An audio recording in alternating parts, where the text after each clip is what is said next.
my Chicos, my Chico, my Chico, my Chicos, my Chicos, my Chico, my Chico. Hey,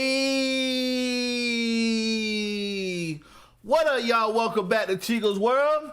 The other day they released an unreleased song from Juice WRLD, "Adore You," and it was another one. I forgot the name of it. We did a reaction to that the other day, so it made me think like how sad the story was, how he overdosed, because you could tell in his music that he was struggling with depression, with drugs, with everything. So this actually popped up on my YouTube, the sad story behind Juice WRLD's overdose. And it's 11 minutes long, so we about to check it out now to see exactly what happened. I hope it goes in detail what happened so we get a little more exactly what happened. Tragedy. So if you haven't, make sure you hit that subscribe button, and let's go. Hey!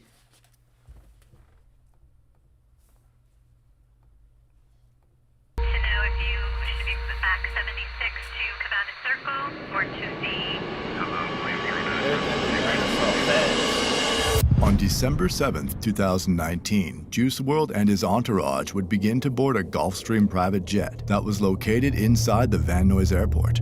The private jet would eventually take off at 8:23 p.m. PST, with its final destination being the Chicago Midway International Airport.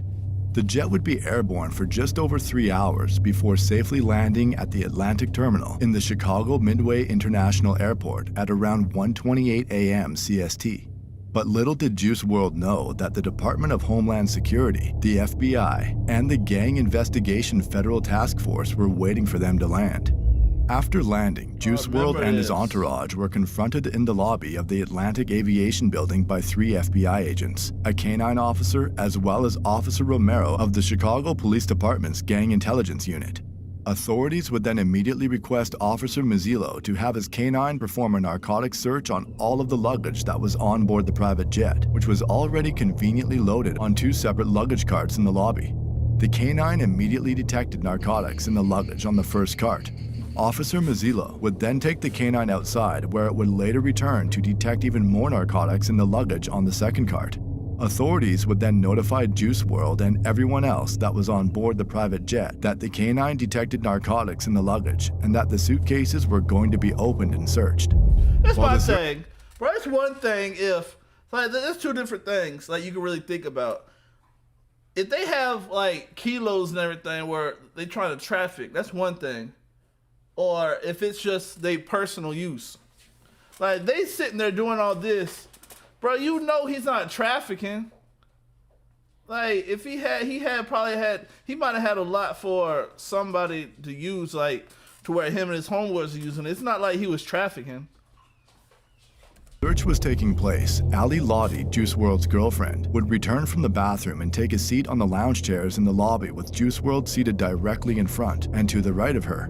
Juice WRLD would then slowly turn around to face Ali Lottie and let out a deep, loud screech before throwing his arms in the air and falling to the ground. Juice WRLD would then begin to convulse on the ground while blood leaked from his nose and mouth. Ali Lottie began to scream for help. Chicago police officers Michael Botica and Daniel McAuliffe would then claim to immediately start helping Juice WRLD by rolling Juice on his side to help with his breathing. Officer Botica would then call for the Chicago Fire Department while a Homeland Security investigations agent gave Juice WRLD 2 shots of Narcan. Officer Botica would then claim that after receiving the Narcan shots that Juice WRLD would stop convulsing. Juice WRLD was then transported to the Christ Hospital in Chicago by the Chicago Fire Department paramedics, while the authorities would uncover 41 vacuum-sealed bags containing 70 pounds of marijuana and 6 prescription bottles of codeine. After the search, 2 members of Juice WRLD's entourage were taken into custody by police. The first individual was a man by the name of Henry Dean, who was Juice WRLD's personal security guard at the time. Henry Dean was never on the private jet, but was waiting for them to land at the Chicago International Airport along with a limousine service to pick Juice WRLD and his entourage up in. After getting word that Juice WRLD safely landed, Henry Dean would enter the airport to help everyone that was on board the flight with their luggage, but was quickly stopped by authorities. Officers would then ask Henry Dean if he had any weapons on him, which he would inform them that he did, in fact, have 2 firearms on him but has a valid firearms owner ID as well as a concealed carry license. Unfortunately, these licenses did not allow him to carry a concealed firearm inside an airport, and police eventually arrested Henry Dean on 3 charges relating to the firearms he had in his possession. The other individual arrested was Chris Long, Juice WRLD's personal photographer and videographer. Chris Long was arrested after authorities discovered a bag containing camera equipment along with a .40 caliber pistol hidden inside. When asked who the bag belonged to, Chris Long would claim ownership of the bag but denied any knowledge of there being a firearm inside. He lying. Chris Long would then be arrested and charged with unlawful possession of a firearm at around 2:03 a.m. on December 8, 2019. A little over an hour later, Juice WRLD would be pronounced dead by Dr. Sean Moxney at 3:14 a.m. The cause of death was later revealed to be oxycodone and codeine toxicity. Everyone else that was on board the private jet. So what did he do? Did he swallow it so the cops wouldn't get it, and then he took too much of it? I think that's what happened. Free to go without any additional charges. But what about the 70 pounds of marijuana that was trafficked over 2,000 miles across the country? It was stated that neither of the suitcases containing the vacuum-sealed bags had any name or personal items that could be linked to any of the passengers on the jet, and nobody claimed ownership of the suitcases either. But why was it even on the jet in the first place? Juice WRLD was a rich and famous superstar. Why would anyone put Juice WRLD in that position in the first place? Regardless, the feds weren't just going to let drug trafficking slide, right? After looking further into the police report, something odd stood out to me, and that was the fact that the Gang Investigation Federal Task Force was waiting for them to land. I can understand that if the pilot called in a tip stating that there were narcotics and firearms on board, why the Department of Homeland Security, the FBI, and the police being there. But the Gang Investigation Federal Task Force seems strange and oddly specific. I began to do more research, where I eventually discovered that just 6 days before Juice WRLD's sudden overdose, the Chicago Tribune released an article claiming that the FBI is in town to investigate the death of a Chicago rapper who went by the name of Shoota Shells. Shoota Shells was a member of a Chicago gang called Black Mob, and back in 2017, released a song on YouTube titled Death of 150, which was a brutal diss to a rival gang. The rival gang targeted in the song goes by the name of No Limit, with its most well-known members being rappers G Herbo and Lil Bibby. Lil Bibby is also the owner of Grade A Productions, a record label Juice WRLD was heavily involved with since its start and would later sign onto a multi-million-dollar joint venture deal with Interscope Records. Now, while most Chicago gang members are known to be some of the most savage individuals, Lil Bibby was different, with his main focus always being money, and was known as a big-time drug dealer who... Bro, shout out to Bibby. Like, didn't he, like, left the streets alone and went to be a doctor or something, and he went to school? Lil Bibby, he on a different level. Rarely dissed opposing gang members. When the Chicago drill scene started to gain traction online back in 2012, names such as Chief Keef, Lil Durk, G Herbo, and Lil Bibby were some of the biggest in the industry. Juice WRLD, who grew up in Homewood, Illinois, a Chicago suburb just 30 minutes south of where Lil Bibby is from. Bro, no cap, bro. I swear I thought Juice WRLD was from Atlanta. Bro, he has to be from Atlanta, right? Didn't he go to school in Atlanta or something? Became a huge fan of the drill scene, and when Lil Bibby showed interest in Juice WRLD, he signed him almost immediately despite having similar opportunities to get into the music industry. After signing, Juice WRLD, who had no gang ties prior to meeting Lil Bibby, was now acting as if he was a lifelong No Limit gang member, and began involving himself in very serious situations that had absolutely nothing to do with him. For example, Juice WRLD would start dissing a guy by the name of Posto. Posto was a member of a Chicago gang called Lakeside, which rivals No Limit, and was brutally murdered back in November of 2013 at just 18 years old, after being shot in the head while standing in the first-floor hallway in a building located on the 2700 block of East 80th Street in Chicago. And on my wrist is a glass house, smoking Pasto till I pass out. So what you say about Pasto? This is a dirty ass out. Juice WRLD would also diss another No Limit rival who went by the name of Lil Mister. Lil Mister was a well-known Chicago drill rapper and a member of a Chicago gang called Wooga World. On March 15, 2019, Lil Mister was fatally shot in the head after a drive-by on the 7400 block of South Harvard Avenue. He was only 24 years old at the time of his death.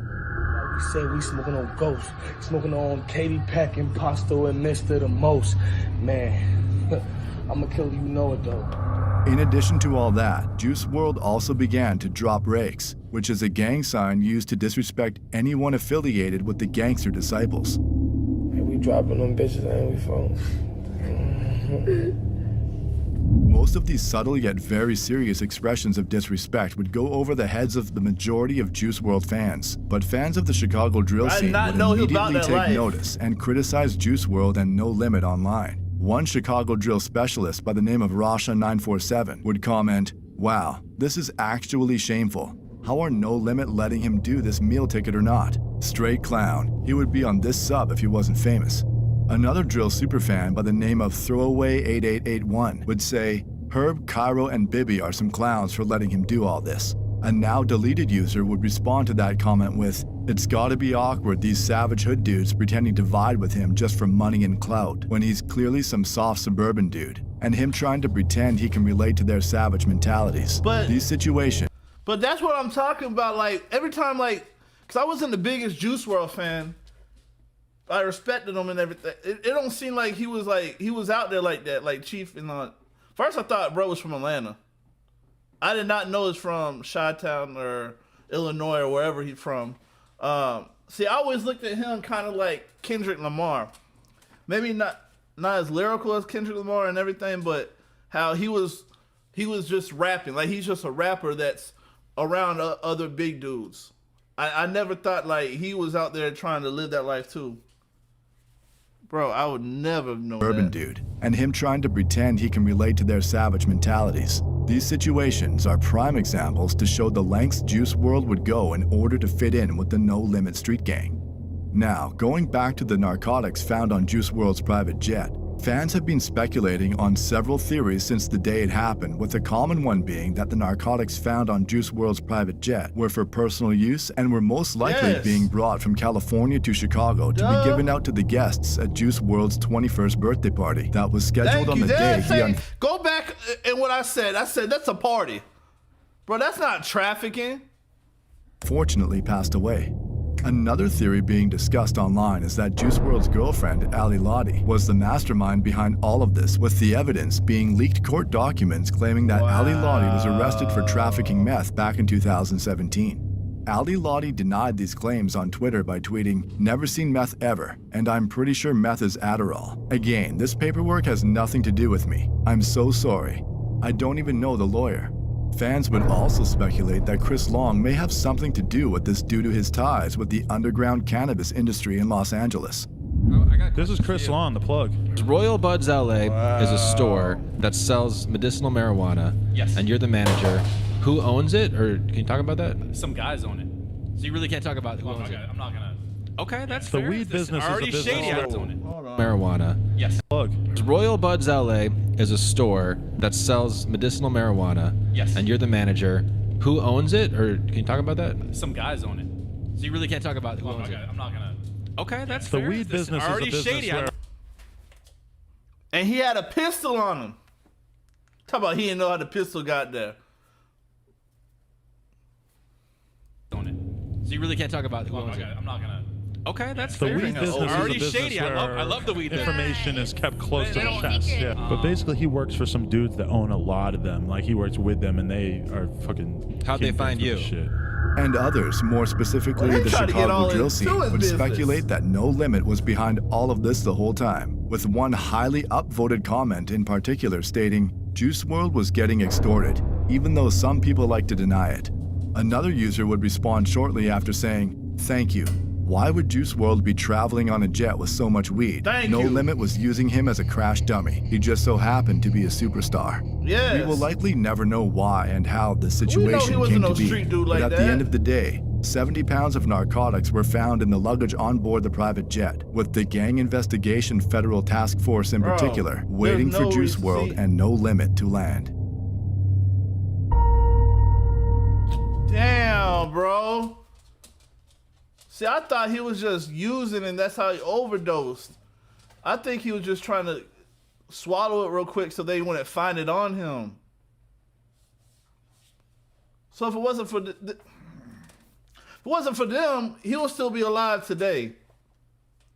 But I had no idea. That is crazy. Just a couple days after his 21st birthday, too. And he was talented. Like, he was going to be a star. How many rappers Eminem messed with? Not that many. Especially the new generation. Eminem picked him. Only ones I know Eminem really messed with was Juice WRLD, Young M.A., obviously Kendrick. And that's all I could think of. Oh, and Joyner Lucas. But, like, bro, he ain't messed with that many.